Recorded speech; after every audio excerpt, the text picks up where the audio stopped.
தங்கம் வைரம் வெள்ளி தள்ளுபடி திருவிழா. தங்க நகைகள் சேதாரம் 1% குறைவு. வைர நகைகள் கேரட்டுக்கு 5000 குறைவு. சட்டப்பேரவையில் சபாநாயகர் அப்பாவு மீது அதிமுக கொண்டு வந்துள்ள நம்பிக்கையில்லா தீர்மானம் குறித்த வாக்கெடுப்பு நடைபெற உள்ள நிலையில் அது குறித்து செய்தியாளர் பாஸ்கரன் வழங்க கேட்கலாம்.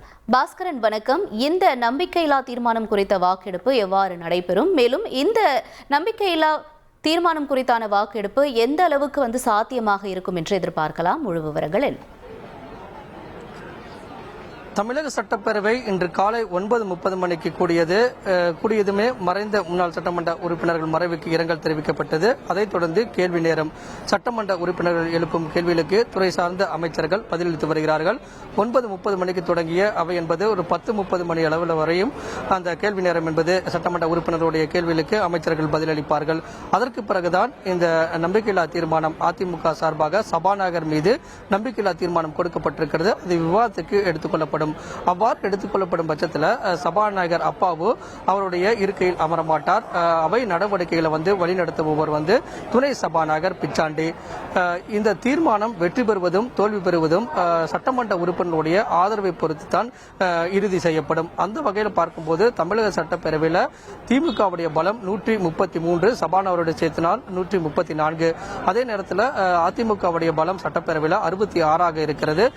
ஓபிஎஸ் அவர்களுடைய ஆதரவு சட்டமன்ற உறுப்பினர் எண்ணிக்கையும் 4 இருக்கிறது. அந்த வகையில் தான் 66 உறுப்பினர்களுடைய ஆதரவு அடிப்படையில் தான் இந்த நம்பிக்கையில்லா தீர்மானம் என்பது விவாதத்துக்கு எடுத்துக் கொள்ளப்படும். அதிமுக சார்பாக சபாநாயகர் மீது நம்பிக்கையில்லா தீர்மானம் கொடுக்கப்பட்டு விவாதத்துக்கு எடுத்துக் கொள்ளப்படும் பட்சத்தில் துணை சபாநாயகர் பிச்சாண்டி வழிநடத்துவார்.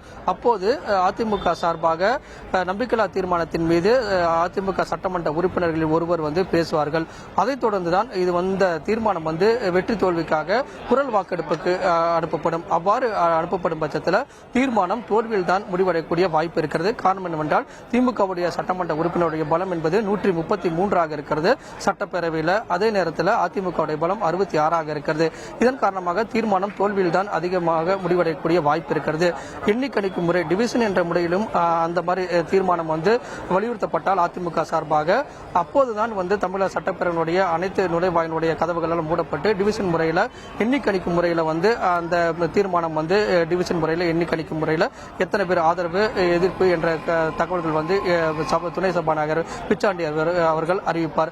அதே நேரத்தில் குரல் வாக்கெடுப்பு மூலம் இந்த தீர்மானம் வெற்றியா தோல்வியா எத்தனை சட்டமன்ற உறுப்பினருடைய ஆதரவு இருக்கிறது என்பதை குறித்தும் துணை சபாநாயகர் பிச்சாண்டி அவர்கள் அறிவிப்பார். அதற்கு பிறகுதான் அந்த தீர்மானம் தோல்வி அடைந்த பிறகுதான் சபாநாயகர் அப்பாவு மீண்டும் அவருடைய இருக்கையில் அமர்ந்து பேரவை நடவடிக்கைகளை வழிநடத்துவார். அந்த வகையில தான் தமிழக சட்டப்பேரவையில் சபாநாயகர் அப்பாவு மீது கொடுக்கப்பட்ட நம்பிக்கையில்லா தீர்மானம் அவர் பதவியிலிருந்து நீக்க வேண்டும் என்ற தீர்மானம் அவை நடவடிக்கைகளுக்காக விவாதத்துக்காக எடுத்துக்கொள்ளப்படுகிறது. ஒரு 11 மணி அளவில் எடுத்துக்கொள்ளப்படும். அப்போது அதிமுகவுடைய ஓபிஎஸ் அவர்களுடைய சட்டமன்ற உறுப்பினருடைய நிலைப்பாடு என்ன, மற்ற உறுப்பினருடைய நிலைப்பாடு என்ன என்பதெல்லாம் தெரிய வரும். அந்த வகையில் பார்க்கும்போது ஒரு 11 மணி அளவில் நம்பிக்கையில்லா தீர்மானத்தின் மீதான விவாதம் மற்றும் குரல் வாக்கெடுப்பு என்பது நடைபெறுவதற்கான வாய்ப்புகள் அதிகமாக உள்ளது. உங்களுடைய தகவல்களுக்கு நன்றி பாஸ்கரன். தங்கம் வைரம் வெள்ளி தள்ளுபடி திருவிழா. தங்க நகைகள் சேதாரம் 1% குறைவு. வைர நகைகள் கேரட்டுக்கு 5000 குறைவு.